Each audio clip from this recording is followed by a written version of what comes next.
BRS పార్టీగా ఒక బాధ్యత కలిగిన ఉద్యమ పార్టీగా రాష్ట్రాన్ని సాధించినటువంటి పార్టీగా ఈ అంశాన్ని ఇవాళ ప్రజల ముందు పెడతా ఉన్నాం. ప్రభుత్వం మీద నిద్రలేపేటువంటి ప్రయత్నం చేస్తూ ఉన్నాం.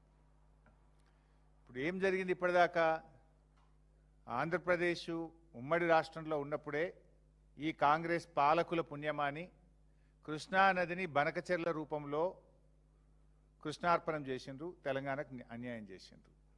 ఇప్పుడు గోదావరిని కూడా పూర్తిగా మళ్లించి తెలంగాణకి ద్రోహాన్ని తలపెడతా ఉన్నారు.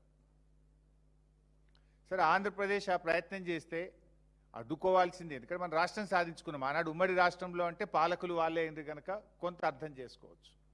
ఇవాళ స్వరాష్ట్రంగా ఉన్న తెలంగాణ దాన్ని నిక్కదీసి గట్టిగా నిలబడి ప్రశ్నించాల్సింది పోయి డూడు బసవన్నలాగా ఈరోజు తలలూపుతా ఉన్నారు. మీకు తెలుసు ఇప్పటిదాకా ఏం జరిగిందో, మీకు కూడా తెలుసు. ఇవాళ ఆంధ్రప్రదేశ్ ఏంది గోదావరి విషయంలో మొదలు గోదావరి బనకచెర్ల అని ఒకటి స్టార్ట్ చేసిండ్రు. దాన్ని ఎవరు బయటపెట్టిండ్రు? బీఆర్ఎస్ పార్టీయే బయటపెట్టింది. ఈ గోదావరి బనకచెర్ల అనేది తెలంగాణకు అన్యాయం జరుగుతుంది, నువ్వు ఎట్లా తీసుకుపోతావు అని బీఆర్ఎస్ ప్రశ్నించింది. అంతేకాదు జీడబ్ల్యూడిటి అవార్డు ప్రకారంగా గోదావరి నీళ్లు కృష్ణా పరివాహకానికి మళ్లించినట్టయితే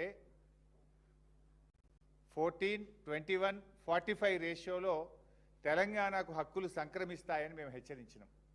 14 కర్ణాటకకు, 21 మహారాష్ట్రకు, 45 అబో ఎన్ఎస్పి అంటే తెలంగాణ. అది ఆల్రెడీ పోలవరం ప్రాజెక్టు విషయంలో అవార్డు పాస్ అయ్యింది. అందులోనే ఇంకో మాట చెప్పిండ్రు, ఈ 80 టీఎంసీల కంటే ఎక్కువ తీసుకపోతే కూడా ఇదే నిష్పత్తిలో ఎగువ రాష్ట్రాలకు హక్కు కలిగి ఉంటాయి అని చెప్పినారు. ఆ రోజు మేము అదే చెప్పినాం. గోదావరి బనకచెర్ల అంటూ చేస్తే మాకు ఎగువ రాష్ట్రమైనటువంటి తెలంగాణకు మాకు ఆ హక్కులు ఈక్విటబుల్ రేషియోలో మాకు ఇవ్వాల్సి ఉంటుంది అని బీఆర్ఎస్ హెచ్చరించింది. ఈ రాష్ట్ర ప్రభుత్వాన్ని నిద్రలేపినాం. సరే, వీళ్ళు ఏదో పోయి కోర్టుల కేసు వేసిండ్రు, అది రిట్ వేస్తే డిస్మిస్ చేసుకున్నారు, మళ్ళీ సూట్ వేసిండ్రు, ఆ సూట్ ఇంతవరకు రానేలే. అది వీళ్ళ నిజాయితీ. సో ఎప్పుడైతే బీఆర్ఎస్ ఇది లేపిందో దాన్ని మళ్ళీ వాళ్ళు ఏం చేసిండ్రు? రెండవ ప్రయత్నము, లేలే బనకచెర్ల కాదు, ఇప్పుడు నల్లమల్ల సాగరు అని కొత్త కథ పెట్టాడు.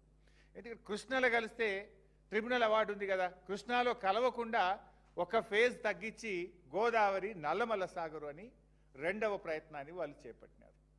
అప్పుడు బీఆర్ఎస్ మళ్ళీ పోరాడింది. మేము ప్రజెంటేషన్ ఇచ్చాము ఇక్కడనే. అసలు గోదావరిలో సర్ప్లస్ వాటరే లేదు. భారతదేశంలో సర్ప్లస్ వాటర్ మీద డిపిఆర్లు కన్సిడర్ చేయబడవు.